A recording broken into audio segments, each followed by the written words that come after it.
Birdie Jean is not a saint. Okay, sorry.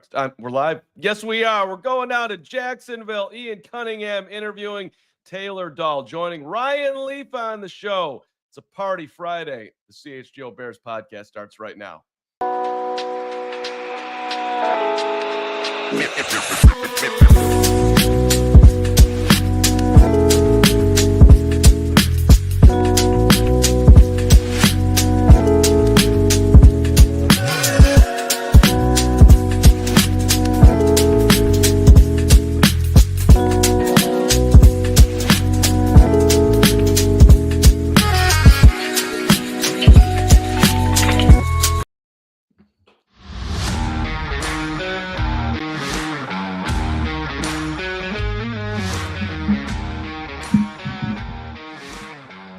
Off to Jacksonville, or is he?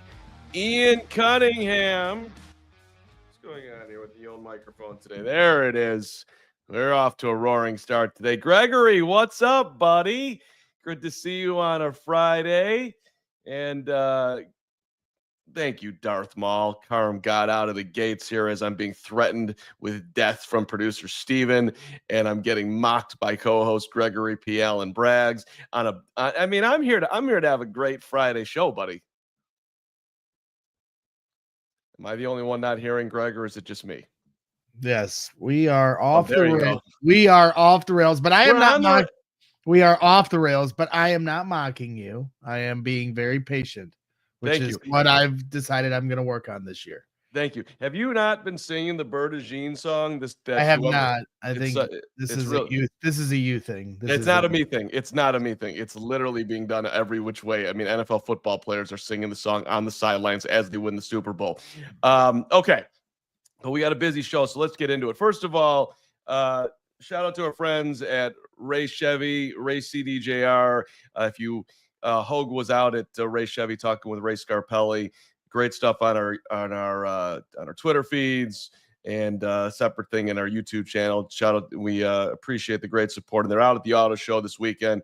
So if you want to be like me and drive the Chevy tracks and feel good every time you step into your car, and do it for get a brand new car for right around $25,000, it's really been a joy in my life. It's been 1 year since I've owned the Chevy Trax today, Braggs. I got one, those things, the time hop thing. 1 year, 1 year, me and Ray taking a pic. So, at any rate, I love the piece with Hogue, and yes, Hogue went on vacation to go to a car dealership, and that's where he's been the entire week. That's right. Yeah, that's right. Yeah. Excited to have him back next week, but it's been a fun week. We've had a lot of great guests that spilled over. From Radio Row, so many great different people we talked to. You're going to hear from today. Tom Grossi, obviously, Packers YouTuber extraordinaire, does a lot of great things with charity, a comedian in his own right. Ryan Leaf will be joining the show here later on.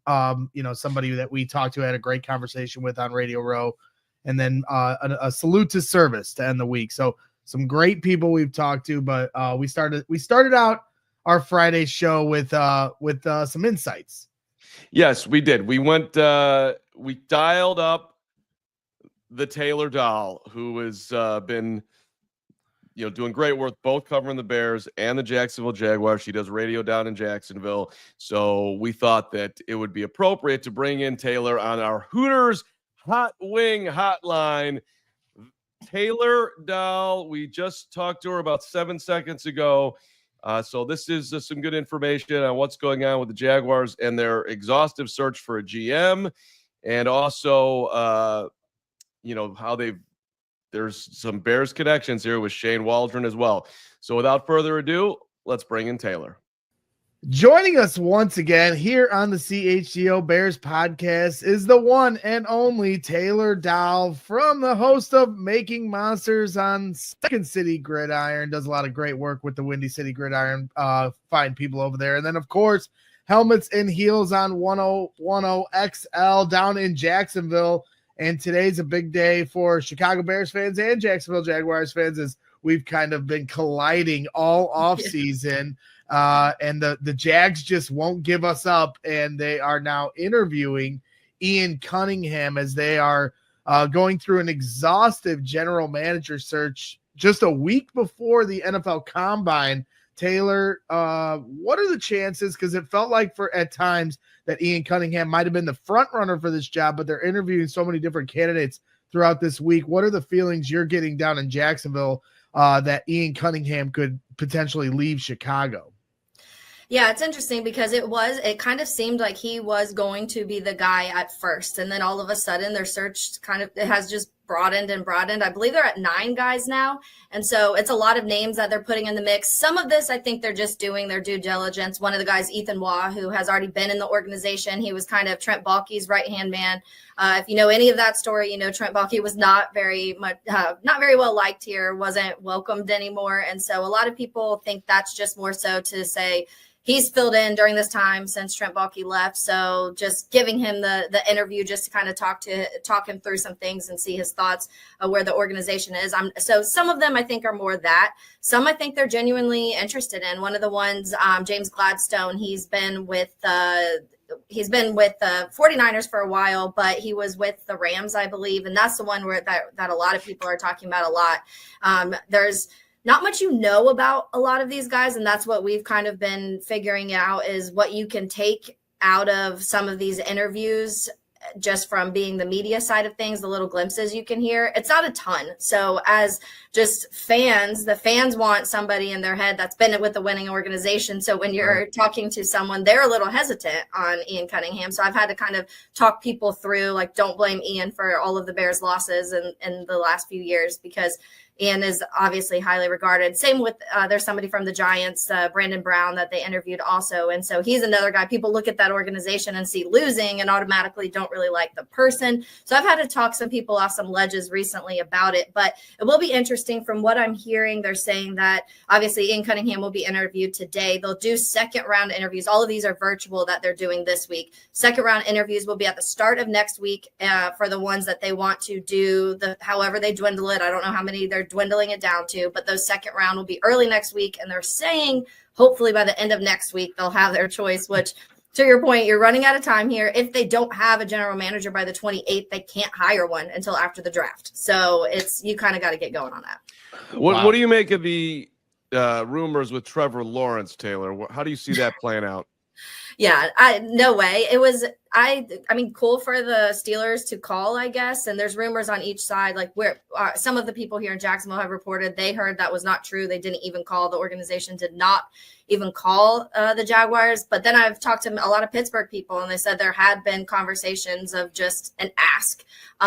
Good for them. I mean, it's kind of the situation to me where we talked about the Bears calling the Steelers about Mike Tomlin. Like, just do it. The worst they can say is no, and you hang up the phone and say, have a good day.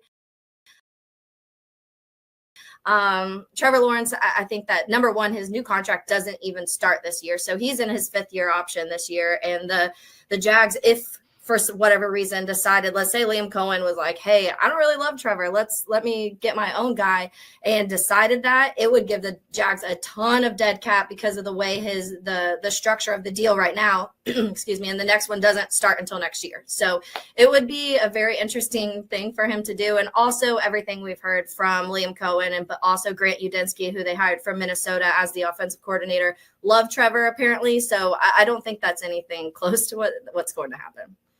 This is funny. It's just going back to the GM search, like 9 candidates. Like, I mean, the Bears head coaching search was up to 20 at one point. I don't think we're going to meet that, but man, you've been going through it, having to sit through some exhaustive searches here. You know, Bill Zimmerman, who obviously does great work for Windy City Gridiron as well, and we saw him down at Radio Row. He kind of put out there that if Ian Cunningham were to go down to Jacksonville, that don't be surprised if Jeff King follows him. You know, I've talked to some friends that would like to think that Jeff King would get promoted with the Bears if Ian Cunningham were to leave Chicago. But that when that came up, like, obviously everybody looks at Ian Cunningham. We've kind of been bracing for him to leave the last few years. Okay, you get 2 third-round picks, but you add Jeff King into that equation. Yeah. Now, I understand the Bears haven't been good the last couple of years, but we are a week away from the Combine. So while the Jags are trying to figure out how their structure is going to look beyond Liam Cohen, now all of a sudden the Bears might potentially have to, losing 2 guys like that. Like, does that give you any concern, Or do you look at those two guys as like part of a front office that hasn't been successful the last few years, and maybe Bears fans shouldn't make as big a deal about it? Yeah, and honestly, because I've been, I think, focusing on the Jag side of it so much of, okay, there's a countdown here. You've got to hire, you've got to get somebody. And Liam Cohen's also been building this whole staff. So they got a 2-week late start because of not firing Trent Baalke, lose out on Ben Johnson, get Liam Cohen. All the drama happens with that. So you're already 2 weeks late in getting a head coach also. And then they kind of do it backwards and get the general manager after, right. Which that was their plan from the beginning. Shad Khan said that. And so I do think that it was a little bit backwards anyways and late to everything. So you are getting some second choices in certain areas when it came to position coach, when it comes to even general manager. Some of the guys they're interviewing were finalists for like the Jets GM job, for example, and didn't get it. So now they still have the opportunity, but not saying that there's some guys out there that maybe they wanted in that sense. But I've been so focused on it in that light. I haven't thought too much about it in the Bears sense and how that may honestly kind of suck, because to your point, you're a couple weeks from the combine now and all of a sudden you get your assistant general manager. And if he brings anybody along with him, you're losing multiple people who have been a part. And I will preface this by saying that I know a lot of people have kind of turned on Ryan Poles this last season. I'm not one of those. I really like Ryan Poles. I think that there's a lot of circumstances that have kind of gone into some of the things. Misses are going to happen. And so I do think that some of the misses have been bad, but some of the hits have been really good. And so I've tried to focus on that, especially when it comes to what he took the dead cap to when he took over. One of the podcasts that I did right before Ryan Poles took over was that it was like almost 60% of the Bears roster at that time was hitting free agency. And the Bears had like $12 million, no first round pick, 5 total picks. That's what he started to try and build this team with. So I think he's been trying to dig himself out of a really deep hole that Ryan Pace and company put him in the beginning. The one thing that scares me about Ian Cunningham being gone is I feel like Ryan Poles is a little too emotional sometimes, and whether that's being in free agent signings, like he had his guy, Ryan Bates. He loves Ryan Bates. I'm going to get him no matter what. And that kind of turned out to be probably not the best thing. You could have gotten a Mitch Morse, who was actually a starter in Buffalo at that time. Right. And then you go to the Rome draft and you see the clips on, I think it was on Hard Knocks, when they were talking about, Ryan Poles was trying to trade up and get Rome. Like, I can't miss out on him. I can't miss out on him. Ian Cunningham kind of talked him off the ledge. It was like, just breathe a little bit, relax. That is what concerns me a little bit when it comes to the Bears side, because I do think Ian Cunningham was kind of the calming talking point in that. And I think Ryan Poles has a lot of good ideas, but he does get emotional. We saw that a lot in other circumstances in Hard Knocks when he's, tears over crying players. And I don't mind emotion personally. We see Dan Campbell cry on the podium too, and no one's judging him for that. And so I don't mind emotion, but I do think sometimes in places like when you're drafting, you've got to be able to separate those emotions. And that's what scares me a little bit. I'm hoping maybe Kevin Warren can be that guy if Ian Cunningham's not here to be that, though. So as somebody who follows both organizations extremely closely, Taylor, are you telling Bears fans right now that the Chicago Bears are so well run when it's comparing it, if you just do it in a vacuum, to Jacksonville? Is that what I'm hearing? Yeah, I've gone on air many times here in Jacksonville and have praised Ryan Poles. And so people in the last month have been interested. They're like, wait, like, you've told us Ryan Poles is good, and now everybody on Bears Twitter is saying he needs to get fired. But I think comparably, yes, when you go through Trent Baalke's drafts, they've been really, really bad. I mean, you can go to even the ones that maybe people say are hits now, a Trayvon Walker. You missed out on Aiden Hutchinson. Like, you picked Trayvon Walker over Aiden Hutchinson, and I think Trayvon Walker's a great player, but Hutch is a different level player, and that was a guarantee. And that was kind of Trent Baalke's problem, is he drafts a lot of projects, and he bases it a lot on arm length. That was his thing. Like, his Cooper Beebe's arms were too short. That's why he wasn't drafting him. He apparently told Aiden Hutchinson that Aiden Hutchinson's arms were too short, and that's why they weren't drafting him. He had this very tunnel vision when it came to the type of player he liked. And if they didn't fit that, he would not draft them. And yes, he hit on a Brian Thomas Jr. I genuinely think it was an accident that happened, because he kept trading. He traded back, and there was several guys still on the board that we talked about. The Jackson did a corner really bad. Quinyon Mitchell, names like that were still kind of lingering. So I think that he was like, okay, well, there's 5 names that I still really like on the board. So one of them will be there. And it happened to be Brian Thomas Jr. And now that looks like a great pick. But I truly don't think it was on purpose, just because of the history of things. So when you compare, and like I said, we could talk about Velus Jones. We can talk about Chase Claypool. We can talk about the kind of neglect when it comes to the offensive line. And I get all of that. But I also think that what a lot of people need to look at is the guy in his ear the last few years has been Matt Eberflus, who is a defensive guy. And I'm sure Matt Eberflus was like, oh, get me this guy and this guy and this guy, and our defense can do enough to where your offense doesn't even have to score 40 points, so you don't have to worry about it. And that's what was in his mind for these last few years. Now you have an offensive-minded guy in Ryan Poles' ear, pushing him to that offensive line and fixing that side of the ball. So I'll be interested to see the difference of this year having a different head coach in his ear. Taylor Dow joining us from, of course, the Windy City Gridiron, who does a great job covering the Chicago Bears and 101 XL down in Jacksonville, the home of the Jacksonville Jaguars. We always appreciate you. Hit the like button for Taylor. I do have one more thing to bring up. Obviously, you made some national news here in the last couple weeks. You know, you had mentioned how Caleb Williams had to, kind of help himself, with some of his film study. And there's been a lot of discussion about how Caleb Williams prepared for games, but you had a little bit of insight on just how that went about as the season went on. If you want to share with some of our audience that didn't know. Yeah. So it's funny because it went so viral this last couple of weeks, and it was something that I've known since November. And I've mentioned in a few of my podcasts in November, but the right person caught it, I guess, in one of the recent ones, and it turned into more, and then Barstool kind of took onto it. But yeah, so I'm not allowed to say who told me this, but I will tell you it is somebody who is very, very close with Caleb and the off-season workouts and things that he does in that realm. And it was a moment where he said, after Shane Waldron was fired, we were having a conversation where I said, what a disaster that was. I feel sorry for Caleb, more so having that type of talk. And he started sharing stories. He also said, these were the words, that there's a lot he can't even share with me, but that it was, I'm trying to think of the exact wording he said. It was a horror show or horror story, something like that. He was like, there are horror stories I could tell you about that situation, is what he said. And I'm like, oh, that's awesome. But the one that he said he could share with me was the one that I shared with on my podcast a few times that kind of went around, was that Caleb made a phone call to these guys and just was like, hey man, is there any way that I can get somebody to help me go over film? And they were all kind of like, hold on. What? Like, the Bears aren't, Shane Waldron and the Bears aren't helping you go over film?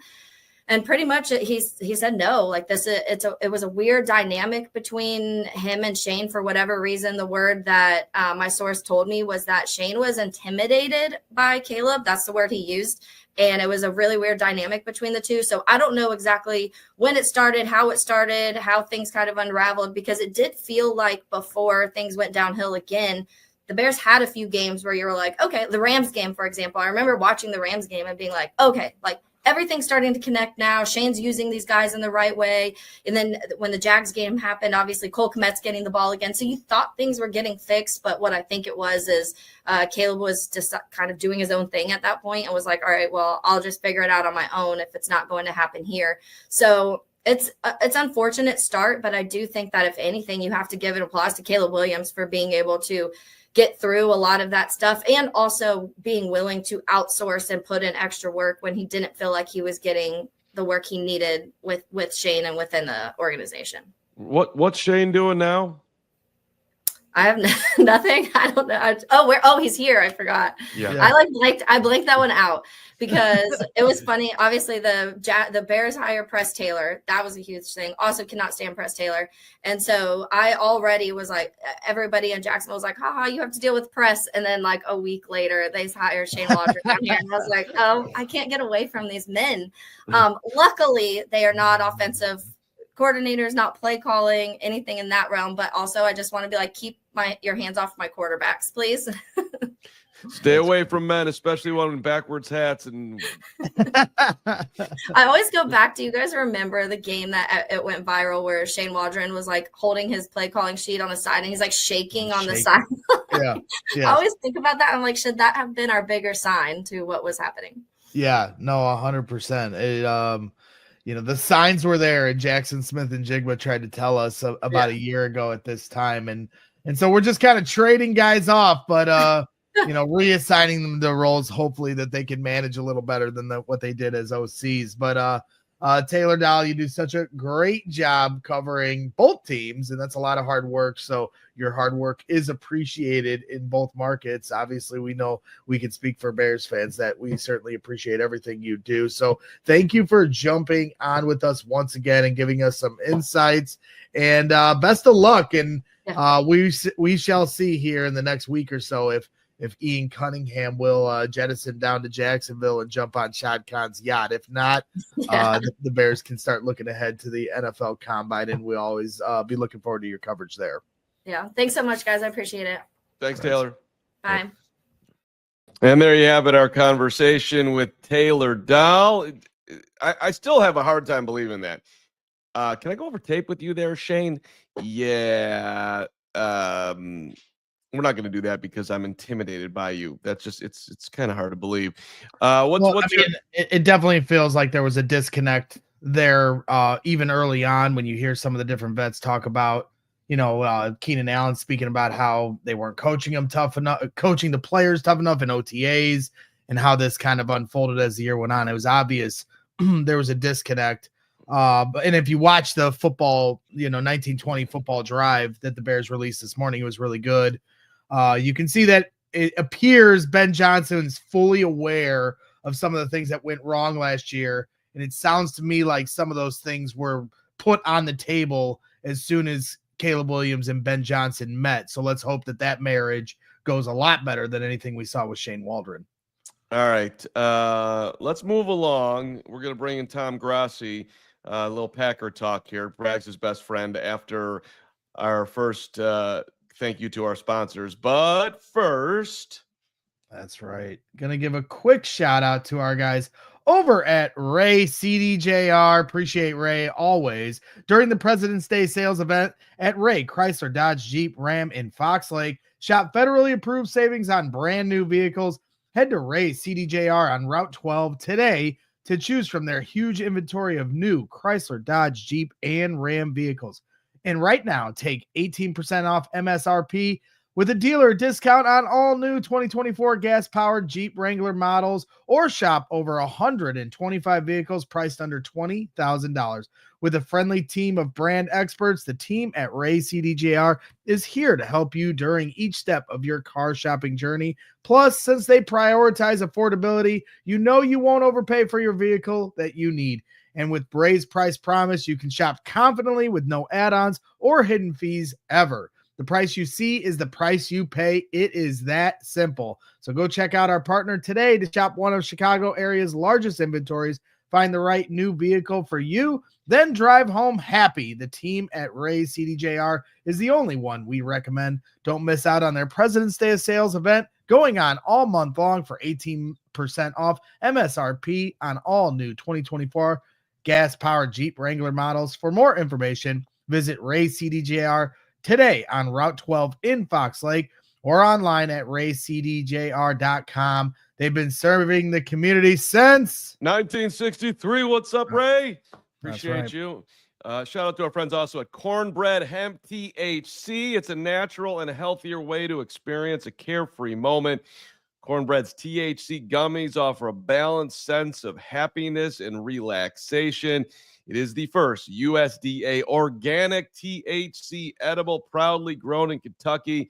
Perfect for taking the edge off without making you feel anxious or paranoid like other cannabis edibles. 10 milligrams of THC per gummy, just the right dose. Cornbread uses no harsh solvents like petrochemicals or industrial acids. Unlike most hemp THC products, there's no synthetic ingredients, Farm Bill compliant, legal for adults over 21. If you're looking for a healthier way to enjoy a carefree moment, you got to give Cornbread Hemp a try. They've created the first ever USDA organic THC gummy, 100% legal. And as a special offer to you, the CHGO listener, you can get 30% off your first order. Just visit cornbreadhemp.com/CHGO.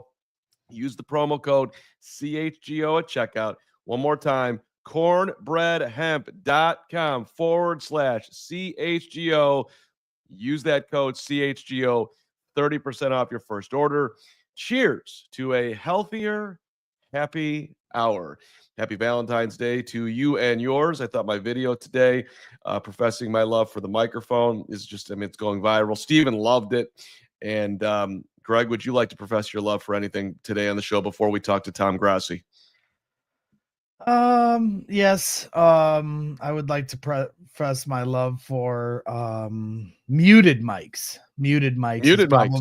Muted mics is probably what I profess my love most for, and that is certainly something that we both need at times. So shout out to Steven for having the ability. I actually have the ability to mute your mic right now if I wanted. Well, if you want to make the show worse, go ahead. I like your hat though, the cornbread hemp. Cornbread hat. Yeah, they sent me a nice box with some gummies in it. The hat came with it. Nice little card. So shout out to Cornbread. They got some good stuff. Gummies taste delicious. They absolutely do. So, Greg, why don't you set up this interview with Tom Grassy, who we talked to at the Super Bowl? Yeah, obviously Tom Grossy's on the other side of the fence, enemy territory. They had a Lambeau Field set up there because the draft's going to be there later this year. Tom Grassy does great work covering the Packers in his own unique way. Has a pretty vibrant, infectious kind of spirit.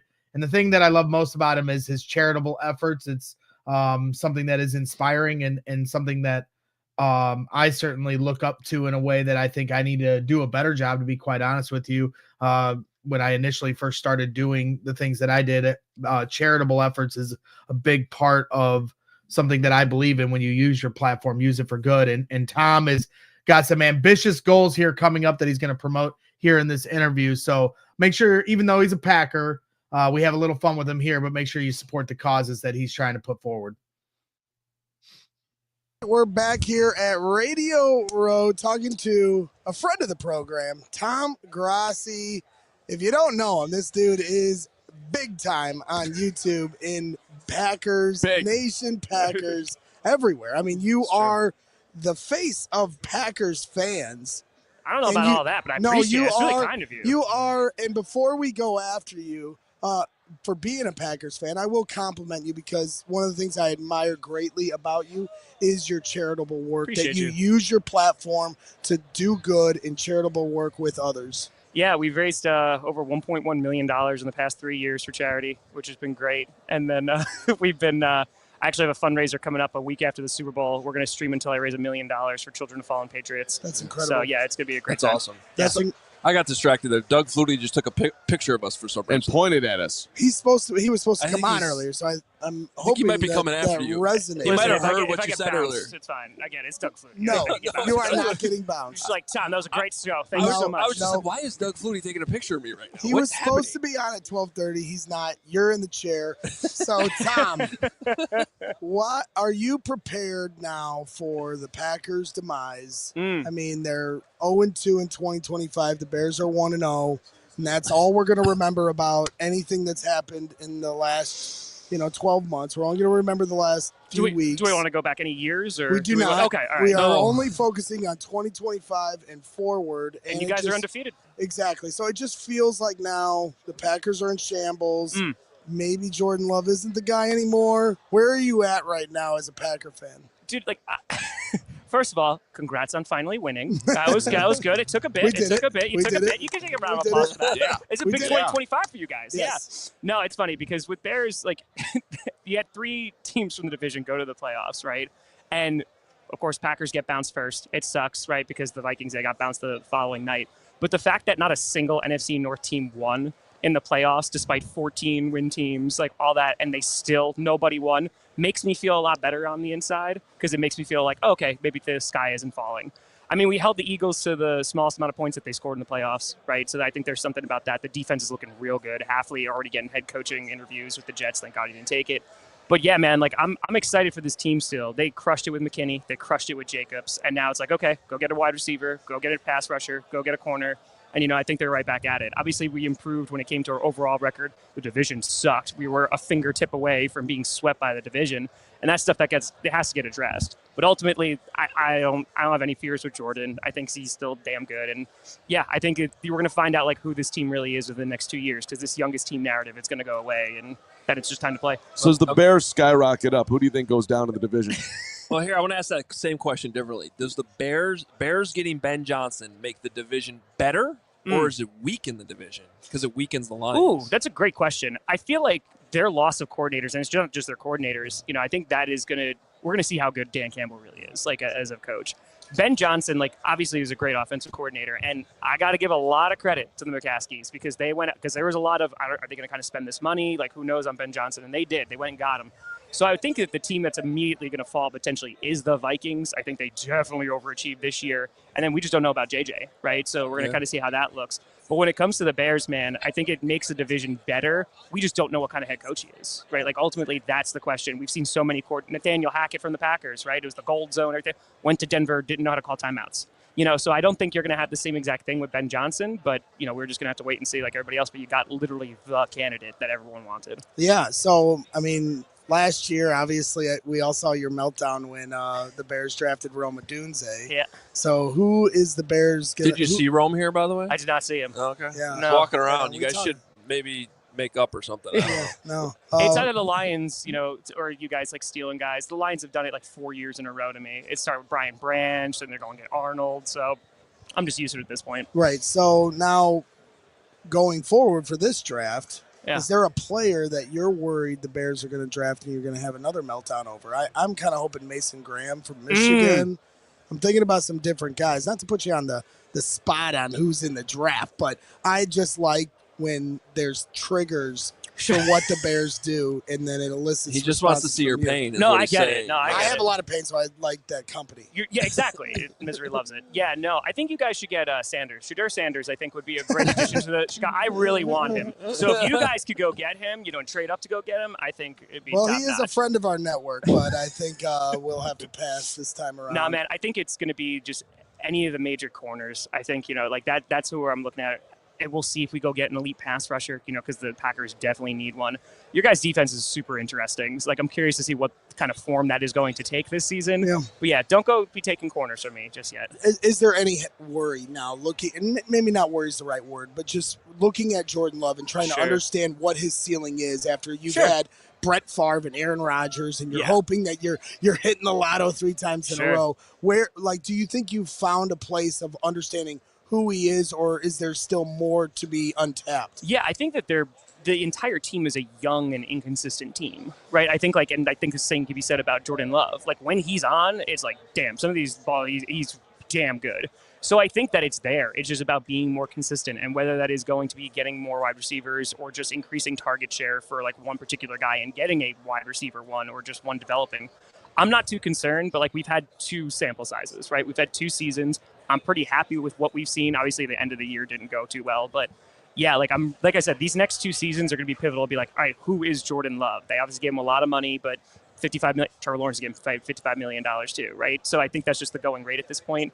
And just to see what they're going to look like and what this offense is going to evolve into, that's going to depend on Love. And I'm super confident in it, but I don't know if we have a Hall of Famer yet, right? Because we've only seen him for 2 years. So yeah, let the kid play 2 more years and we'll see what happens. If it's your last beer, you going Spotted Cow or Miller High Life?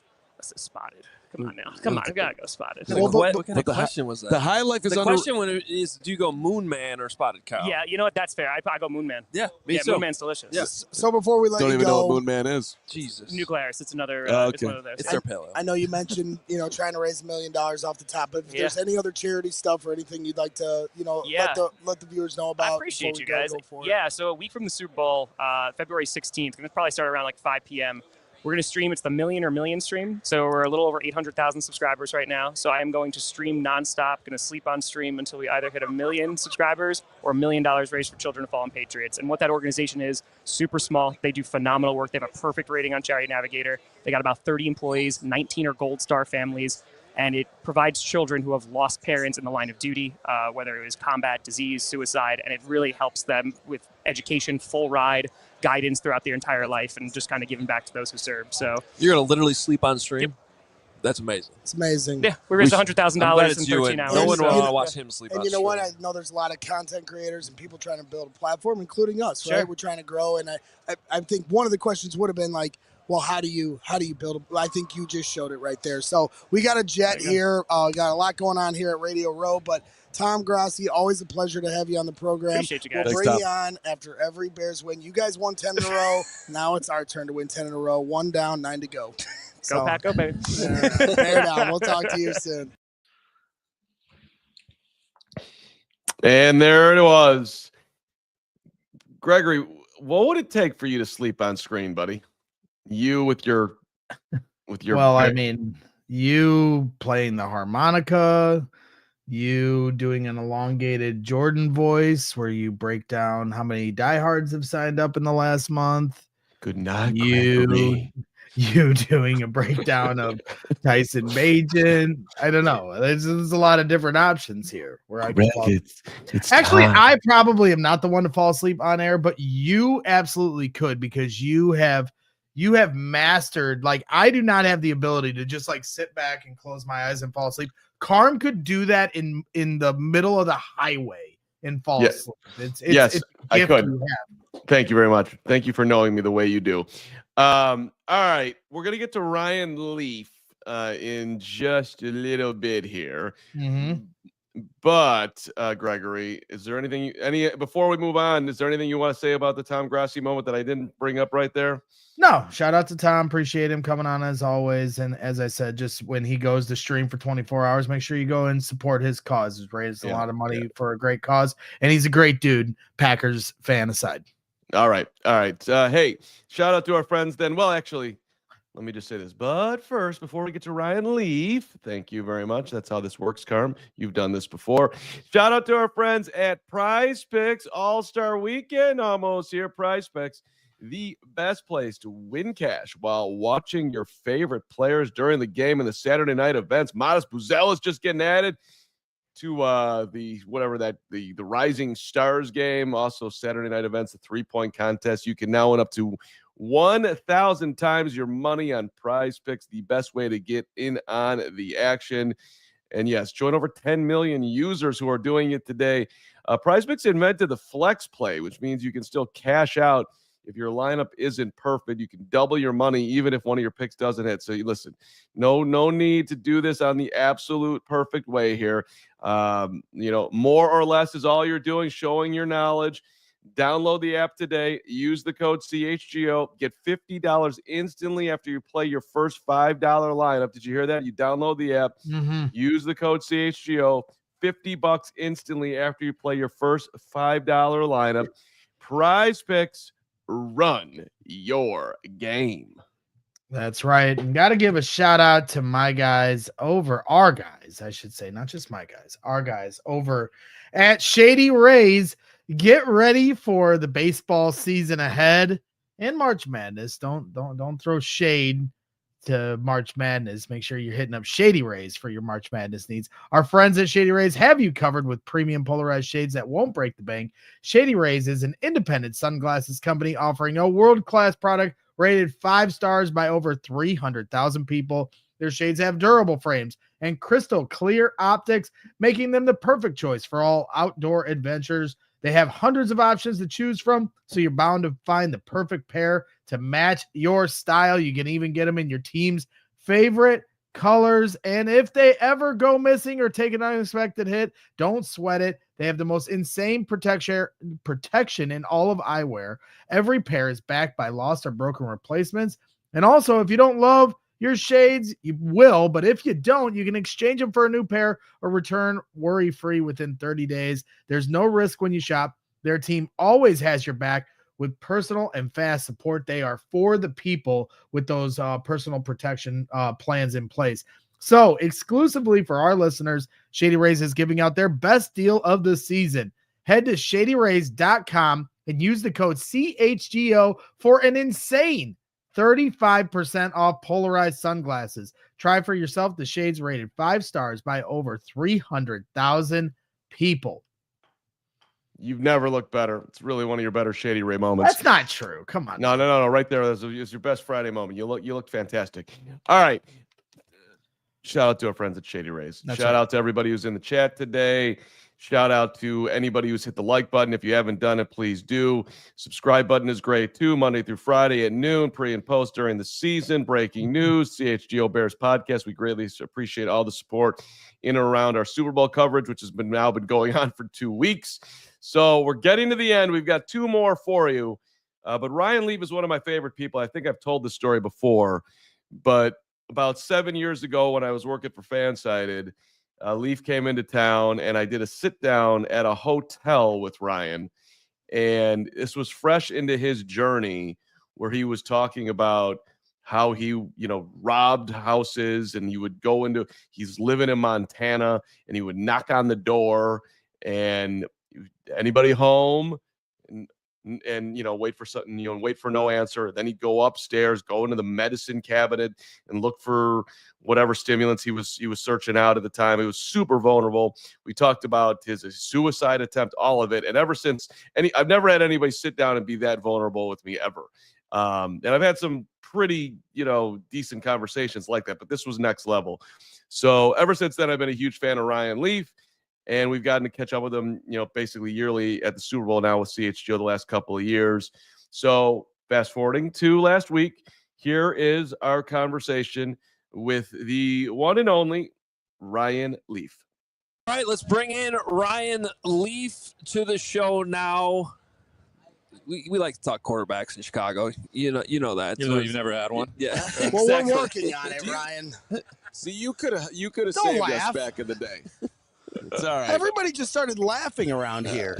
Because I'm funny, man. People don't think I'm funny. I'm hilarious. Everybody laughs at the Bears quarterback situation. Yeah, it's funny because I'm saying it. And they're like, listen to the Leaf. What are we going to listen to Leaf about? But that's why we'd listen, right? They go, what is this bus going to talk?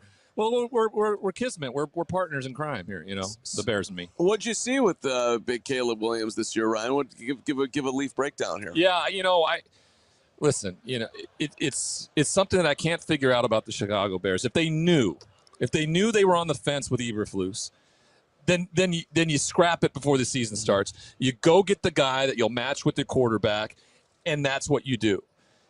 You've done everything you possibly can to set up Caleb for failure. You've fired his head coach midway through the season. You've given him 3 different play callers already, and now you're on to your 3rd head coach as he goes into his 2nd year. How do I know this? It's exactly what happened to me. They fired my head coach in week 6, another offense, brand new head coach, a 3rd offense by the time I headed into my 2nd season. There's no consistency. And it just dumbfounds me that it's dumbfounding that the Bears continue to do this. They can't figure it out. They've never paired newbies together ever, rookies together. There's always been a lame duck or something here that's differentiated. You look at what Washington did this year. And what they went and did, though, is get a coordinator, a great coordinator to be a head coach, because you want the Andy Reid, Patrick Mahomes dynamic, where no matter how good they are, no matter how good the scheme is, the offensive coordinator can never go away because he's there.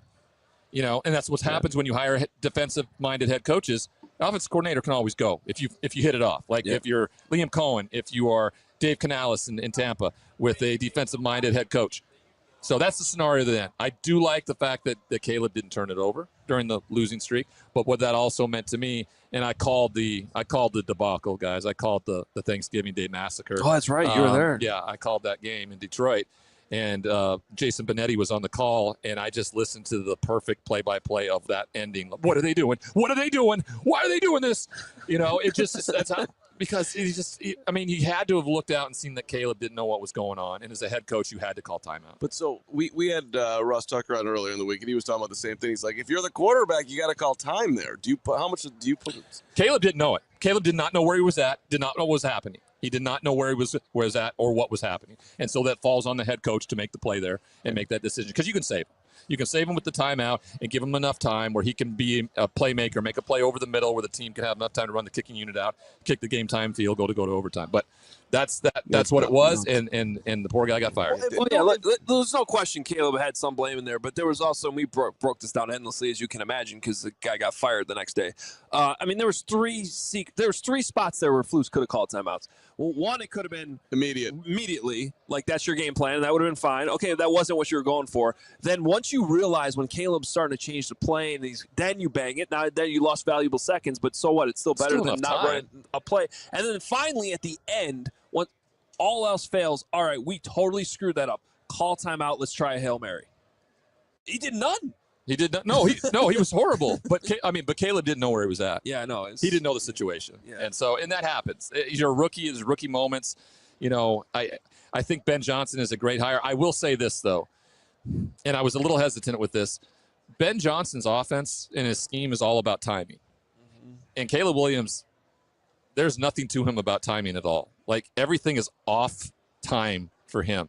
I talked to you guys about this early in the year before the season even started, where he was going to have a problem is he vacated the pocket out the back, and he did it in college, and I said that's just not going to work at the NFL level. You're going to take too many sacks. And I thought he was going to learn a few games in, but he didn't learn. I mean, he kept doing it all year long. Like he thought eventually he was going to break a tackle and make a huge play and get over the top. And Ben Johnson's offense is go watch Jared Goff. Everything's time essence. And so, you know, Caleb's capable of doing that, very much so. And so we'll see what this offseason looks like for that. But so if he called you up, hey, Ryan, Caleb Williams, I just want to pick your brain on this. I know that you've had a similar start to your career. What are the things that I need to do to be successful in my second year? What would you tell him? I said, no one should hear from you this offseason. You know, you should be just absolutely not seen. You know, you just go to work in the lab, you know, and when you come out, you look like, the Red Hulk all of a sudden, you know, it's just like they make them red now. What? I mean, what's going on? That's what I want to see. You know, I want to see that Marvel change for him in his year 2. Don't want to hear anything. Want him to be in the lab, going through the Ben Johnson experience. And then when he comes out, when the season starts, I don't say I want him to look like a totally different quarterback, but to be successful in Ben Johnson's offense, he's going to have to look a bit like a totally different quarterback in terms of timing, right? The ball's going to have to come out. He cannot hold it.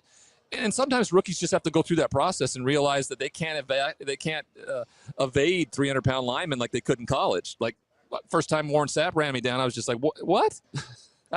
Dude, look at him. He looks like he's, he doesn't belong looks like he belongs like in a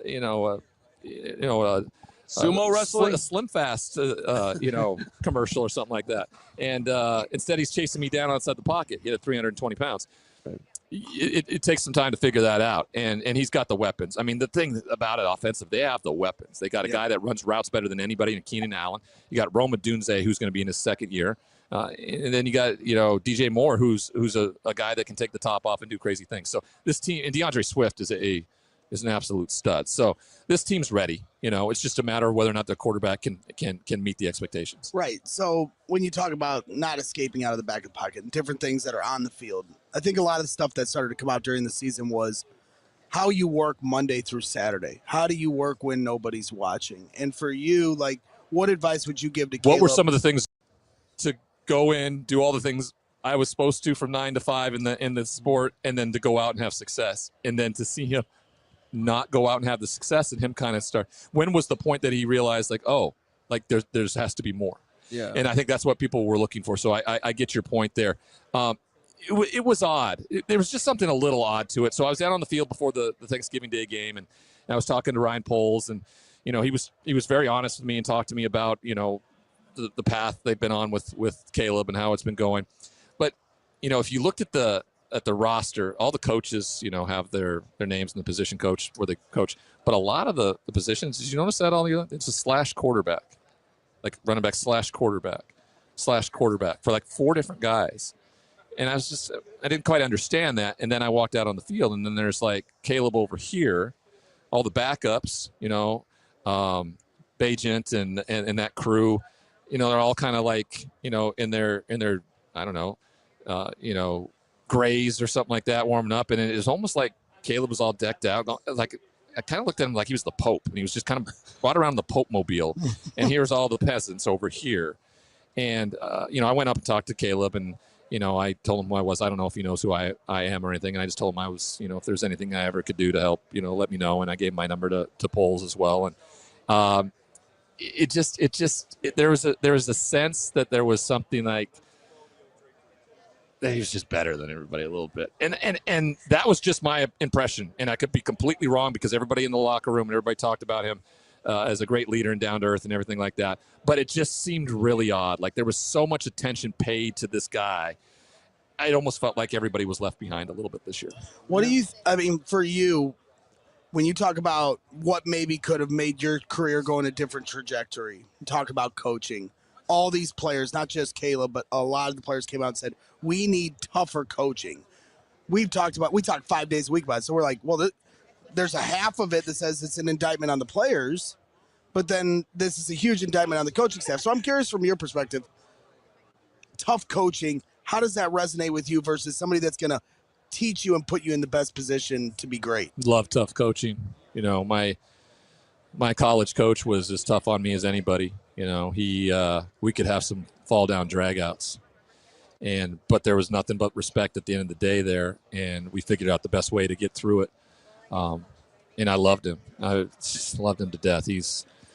And then I get to San Diego, and it's Kevin Gilbride, who's just like that. Like he is confrontational. He's in your face, and it is great. And I loved him to death. And then, man, we're 3-2, and I wake up the next morning, and San Diego fires head coach Kevin Gilbride.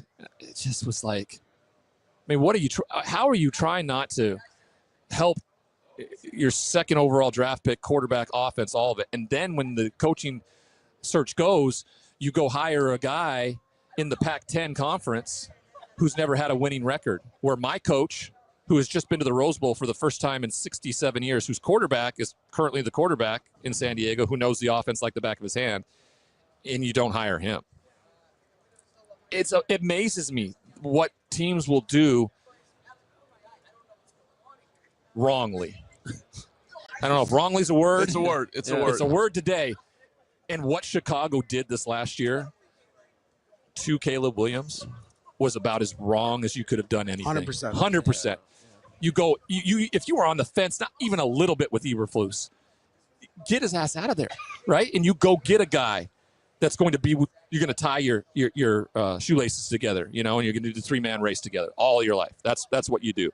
You just see what Washington, Dan Quinn, and Jaden Daniels did. That's an amazing story when it's all said and done. Well, I want to circle back to something you were talking about earlier, which was just kind of the idea of there's being too many cooks in the kitchen sometimes with these quarterbacks. What did you like having more of just like, hey, here's my coach versus, because one of the things the Bears did this past year, and I'm a little even worried about it so far with Ben Johnson and the amount of coaches he's already hiring, passing game coordinators, all that type of stuff. It's like, what do you exactly do here?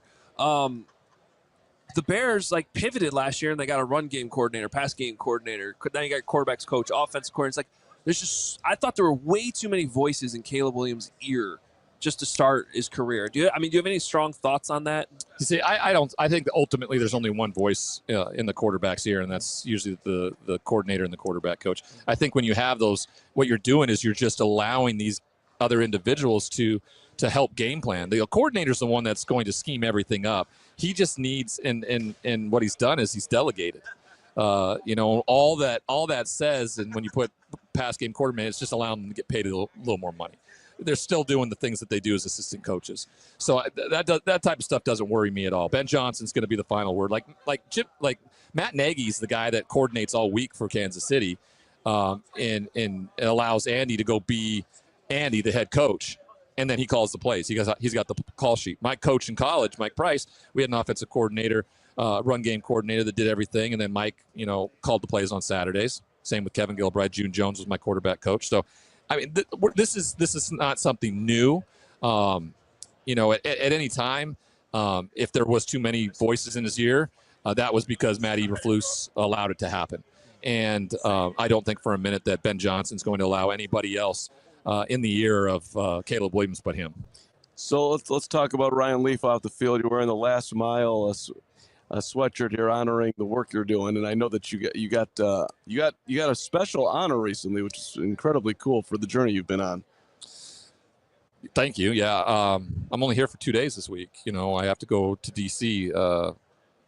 There's a coalition called the CHGO Coalition, and they work mainly with governmental grants and resources around education and treatment of mental illness and substance use disorder. And I'm being given the Newsmaker of the Year award for the work I've been doing around those and reducing the stigma. So that's pretty amazing.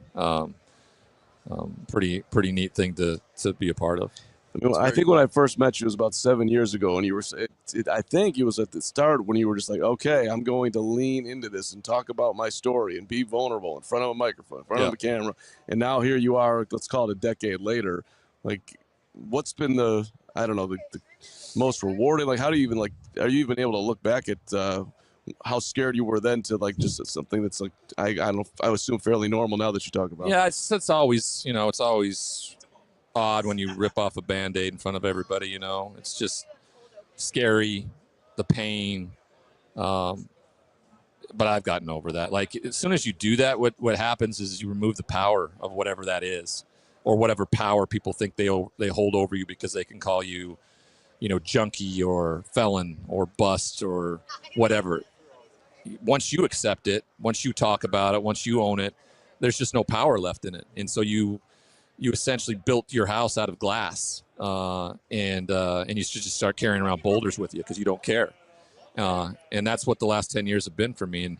And I think it's funny when I speak out or just absolutely transparent and frank with people. I think I'm like, haven't you seen what the last 10 years have been? Like, this is who I am. Like, I don't have anything to lose. I was in the worst possible place in the world. I was devastatedly, out of my mind with a drug addiction, willing to take my own life. There's nothing that can happen now at this point that can be worse than that. So that is an unbelievable gift for me too. So I can talk absolute truth to power. I don't suffer any sort of fools who are fake or anything like that. And that's why working with The Last Mile has been really important, because it's broadcasting still, right? It's the show on Sirius XM, but it's more purposeful, and it's kind of outside of the purview of sports broadcasting. I've kind of found some of the individuals in the sports broadcasting world to be pretty awful human beings. You guys are great. But it's hard, it's hard. And I don't hold my tongue on a lot of things. And so that doesn't benefit me. My wife always says, I tell her when I don't have anything to lose, she's like, yeah, you do now. You support a family and kids, so if you lose, the broadcasting job, I know, and she goes, that I know you love to do, that is going to be costly. And she's right. She is right. But I also know that we can lose everything and we're going to be just fine. It is interesting though, because I'm new to the industry. I've just been in it 2-3 years. Right. And it's funny, just as a fan that took in that as a consumer to this media industry, I want authenticity. But then when you get in here, what you see a lot of is, like you talked about, like a lot of fake. And so for me, I want to be as real as I possibly can be. But a lot of the industry tries to it's almost like the model to kind of hide who you really are. Yeah. I mean, right there. Right. What's that, McAfee? I mean, might be the biggest frauds I've ever met, so it's when you see it in real life, it's bothersome. And so I think people are scared because he's so powerful. But if I never had another broadcasting job in my life, it wouldn't matter. So if I got blackballed from all that stuff because I call him a fraud and a con man, it doesn't matter, because I can go do what I want to do. I can walk into a prison tomorrow and give back to people, and that will be more meaningful than ever, talking about whether or not, Myles Garrett should really be traded out of Cleveland. We're talking about, important things. We're not curing cancer here. I love it. I love what football has given me. But listen, I also know what's real and what's not. That's unbelievable. You do that, huh? Walk into prisons, have conversations. So everywhere. I was just in San Quentin 2 weeks ago in California, talking with those guys. And the warden there, he's new. he added rehabilitative center to the outside of the name of the San Quentin Correctional Facility. And just that addition of those words and that verbiage, that changed the stigma. I was about to say that. Like, immediately. It just sounds different. Yeah. Because 95% of the people that are currently incarcerated, they're going to get out. They're going to get out at some point. And so do you want them coming back to the community and taking advantage of it? Or do you want them to come back and try to contribute to the community? And that's what this program does. That's what the Last Mile does. It educates them. It teaches them coding. It teaches them audio and visual production. So when they get out, those are applicable skills to be your own boss if you need to. And their stories are incredibly powerful because of what they went through. And that's what essentially what the content of what people want now. So, yeah. And then whenever I travel, like, so when I came here to New Orleans, I knew I was going to be in New Orleans for a couple of days. I reached out to the Department of Corrections, and there's always security and protocols to get through to be able. But what my hope is every stop along the way, whenever I stop, wherever I'm at, I can, pull aside 45 minutes to an hour and say, hey, I'd like to come by and talk to your population. Is that something it's possible? A lot of times it's not, simply because of security risks and clearance and things like that. But I always offer the opportunity. My warden, who was my warden in Montana, is now one in Ohio, and he's been one of my biggest advocates, and so every time I get into Ohio, I always go to his prison and talk to his inmates, and I learned, and I shouldn't say that I started this on my own. Jelly Roll does this, and every place that he goes for concerts, and so that's where I kind of stole it from, and it gives guys hope in a place where a lot of people don't think they have hope. That's some hero work there, man. Yeah. It's not hero work, but it's a little bit of hero work. A lot work. of people aren't going to do it. I'm 99.9, so you get my credit. So, Brian, it's always good talking to you. You guys are the best, man. My brother lives in Chicago. I told you guys that, right? Yeah, I think you did. I didn't know that. And his wife works for the Bears. Oh, really? Yeah, she sells the sweets, man. Now we're cooking. Yeah. Okay, with a little inside info here. She gave the sweet the Lions. Derek Stevens, all the Lions fans. The Lions George fans. McCaskey. Yes. Well, hey, if you're ever in Chicago, and he lives on the West Loop, man, and he's just our studio is in the West Loop. So if you're ever in town and you want to stop by, you're more than welcome. I think he just took a job, if I recall, with FanDuel. Okay. I think he's like a VIP host for They him, want to sponsor us deep down. I know they do. Well, maybe I'll connect the Little Leaf Man, and you guys can find a partnership there or something like that. Let's do it. That's what trees are all about, right? The Yep. branches reaching out, and then you're the leaf. That's why my you come to dad the Super joke. Bowl. And I'm going to make like a tree and leaf. All right, let's go. Hey-o. I mean, maybe one of your weirdest lines ever, but yet. What did I say? What? One of my weirdest lines ever, coming from the weirdest dude ever. The trees and the branches and the leaf. You leafed him. You leafed Ryan Leaf. You owe Ryan Leaf an apology for your leafism at the end after he was talking about going to San Quentin and giving back brags. Man, I apologize. I wish I could send you to San Quentin. You never know.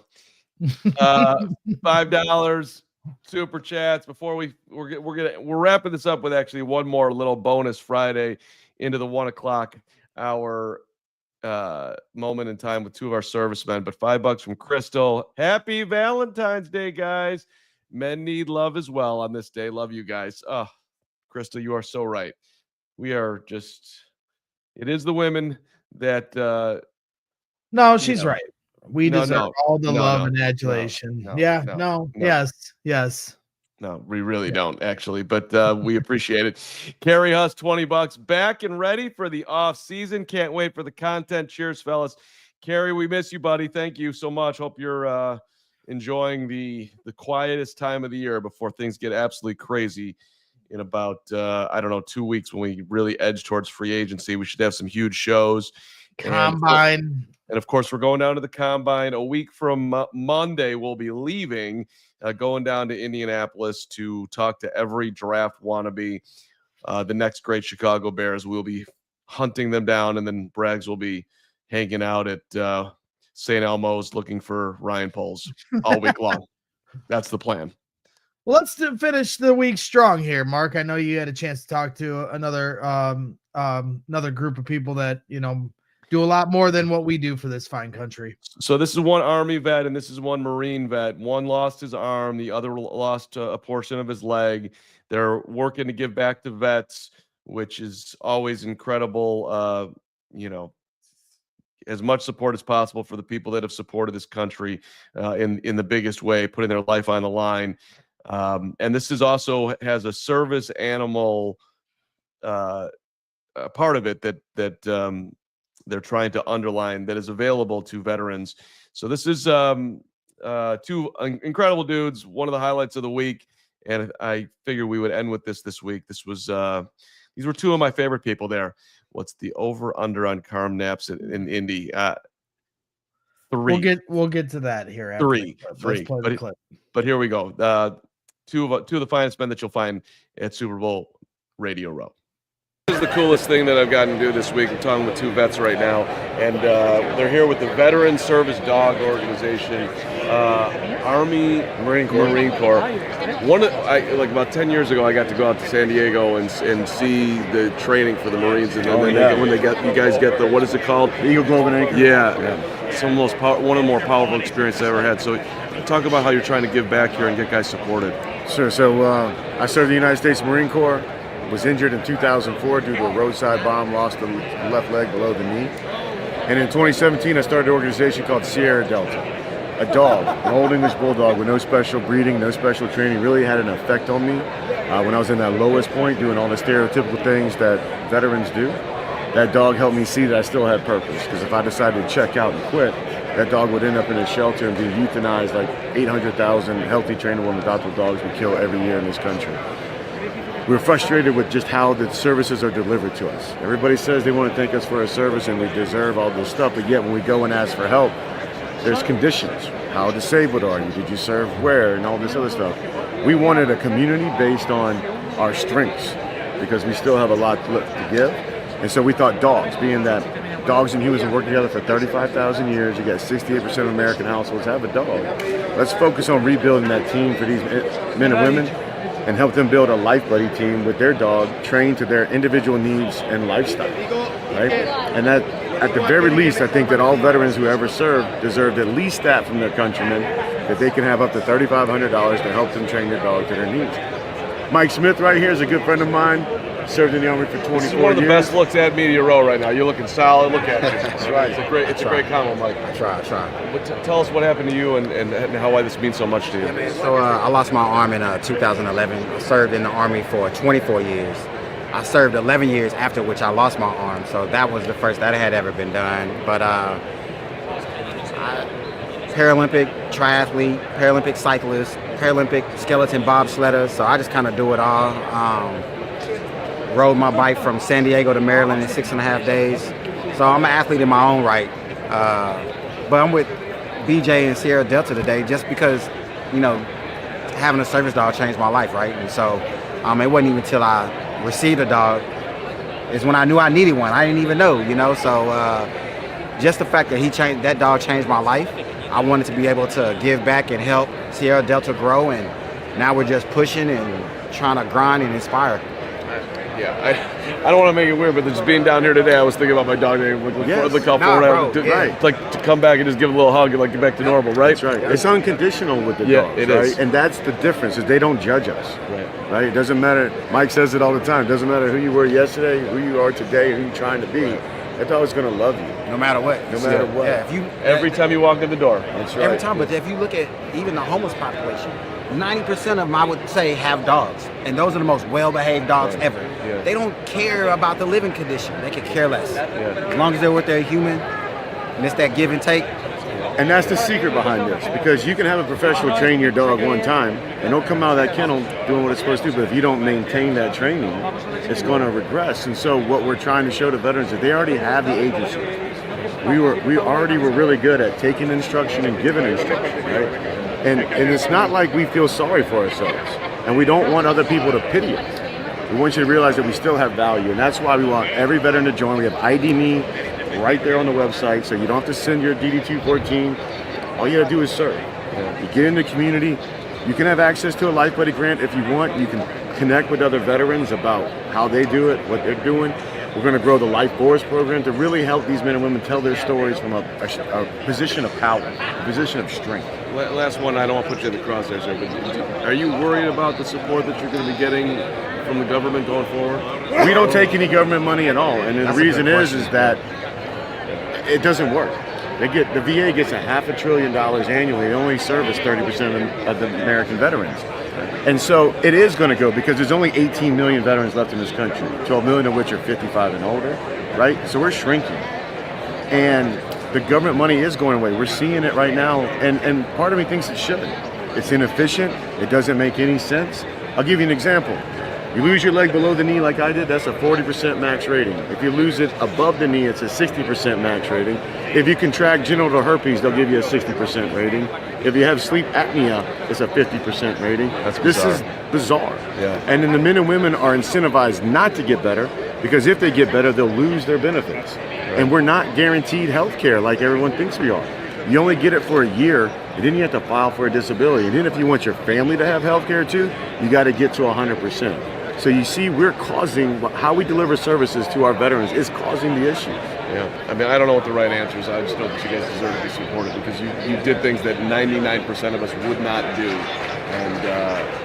And we were proud to do it. Yeah, and I get it. I know you don't want the sympathy, and you made the choices and all that, but you still deserve it. So, period. And hey, we got a good following in Chicago. We got some good ambassadors down in Chicago. So if you're a veteran, go to SierraDelta.com. Veterans, you just join. Get right in the community. Meet with us virtually. We'll get you on your way. Supporters, man, do a fundraiser. Throw a barbecue. We got tailgaters. We got people that throw wine tastings. It doesn't matter. Your money will go right to work to help these men and women get the help that they deserve and that they need. What's your dog's name? My dog right now is Loki. He's a rescue German Shepherd, and he's just a high-functioning sociopath like me, but I love him. Let's go, Loki. And who's your guy? Zeus. What up, Zeus? Yeah. Hey, appreciate you guys. Hey, thank you guys. Cool. Zeus and Loki and my guys. Shout out to hey Greg, how are you? Good. How are you? And yes, shout out to those guys because they are connected with some of the people that we tailgate with at the Chicago Bears tailgating club. Some of the guys that were working and walking around. They're that's what's great about the Chicago Bears tailgating club is we obviously do what we're doing, have fun talking Bears and do all that stuff. But at the same time, there's a lot of good causes that go on within that community. And then to see some of my friends at Radio Row helping, help serve the fine people that have served this country, to me, like that's what makes Chicago Bears fans, NFL fans, the community that we built here, the community that's in our chat special is, doing right by others. And that's what being a fan base is all about. Is the sports are important, but it's to me what made me a diehard sports fan is like getting to know the people around me, getting to know the people here in the chat, getting to know the people at my tailgate. And like we talked about the other day when we were talking with Jay Glazer, like we're all going through different things. These guys have experienced things that we could never imagine. And to see them want to give back to the community the way they do, in the same way, like I just want to try to give back in any way that I can. Obviously, I didn't serve my country, but I'm going to try to do right by the people that do right by us. And so shout out to those guys for the ultimate sacrifices. Shout out to Papa Fred, 99 years old. Dude dominated in World War II. Nobody went over and did cleanup duty better than my dad did. This guy he brought the whiskey to the officers' party when they absolutely had to have that whiskey. He suffered a Jeep blowout on a hill in Okinawa, and he was able to get himself to a train station along with his partner and brought back the Maker's Mark or whatever the whiskey of choice was back at that time. And if I'm being more serious about it, my dad lost some good friends in World War II. So it's always been an impact on me. So that was thought a good way to end up the week. Gregory, was a lot of fun this week. Hoag's back on Monday. So Daddy's coming back to play, buddy. You better come correct. Yeah, I'm ready. We're going to start looking ahead to the combine. Obviously, Fran Duffy will join us as he does every week, on Wednesday as we start to really gear ahead. to Indianapolis and player evaluation, draft evaluation, free agent evaluation. Free agency is March 10th. So there's a lot of things coming down the pike that we're excited to kind of turn the corner. Radio Row certainly was the gift that kept on giving this week, and we wanted to share all those interviews with you. There were just so many that we could not fill them in last week, and obviously with the death of Virginia McCaskey, that certainly threw things off, on Thursday, and we had to pivot to some more important interviews, talking with Peanut Tillman and Jared Payton, among others. And so, yeah, we made the most of Radio Row, that's for sure. And next year's in San Francisco. Look forward to getting back there, and hopefully the Bears will be back there as well. That would be nice for once. I was talking with upper management, and what we decided, if we are able to go next year, is that you actually will drive and do a Braggs vlog across the country on your way to San Francisco. So this is interesting. I would do that. I honestly would do that. That would be really fun. Well, it's not going to be your choice. You will be doing it, and we expect you to do it well, because Lord knows you owe us some things. So anyway, Braggs, yes, sir, across the country, something of that ilk. There we go. All right. And for those of you saying that I was in World War II, he covered World War II as media. Yeah, I thank you. All right, Greggy, it's time to go, buddy. You want to say any wisdom on the way out here on this Valentine's Day for your mom, for Jenny, for Addie, for anyone? Yeah, I'll give some word of advice. It is Valentine's Day, and shout out to our loved ones. Shout out to Jenny, me, Jenny, and Addie. I think we're gonna bring the little one with us to dinner tonight. But something I always kind of give away as advice to people is you don't have to just get a gift for your loved one on Valentine's Day. There are 364 other days in the year. Valentine's Day is certainly important. Go get dinner, go see a movie, go do your thing, go find that date, go on that date that you've been pushing off for a while because your lives are so busy. But there's no more powerful of a gift than doing it when they're not expecting it. Unexpected gift at an unexpected time. So, it's always good to hit the birthdays and the Christmases and the Valentine's Day. But when you get a gift for someone when they're not expecting it, that's when the real power of, thoughtfulness kicks in. So that'll be my words of wisdom after, I think I know a little something about this. I've been married for over 20 years at this, or I've been with Jenny for over 20 years at this point, over 10 years. We've been married. So, but it does feel like it's been married for really great advice. Don't just focus on the Valentine's Day, focus on every day. Make every day Valentine's Day. And that's what we try to do on this podcast, being the love of your life, just like Pizzatola is for me. My guy, Pizzy, thank you so much for the kind words as always. My Carman, I can't get enough of your love, Marky. Well, I don't know. Yeah, earlier when you said that I can mute people, there it is right there. So but I can also unmute you, and now I'm back. So that's a problem when we're on StreamYard. Thank you very much. All right. I don't know what's happening. You two need to get together and get your act on the same page. I'm going to leave now. And he can't unmute himself, though, Bragg. So now it's just you and me. That's right. Look at it. See how that works?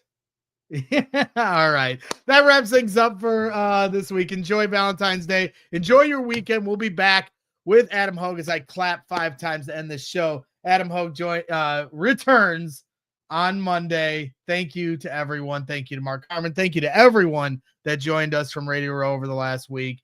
And we appreciate everybody here in the chat. So make sure you hit that like button on your way out. Sign up to become a diehard. AllCHGO.com/diehard as well. We love you all. We'll see you soon. Keep your head up and always bear down. We all silly like the mayor.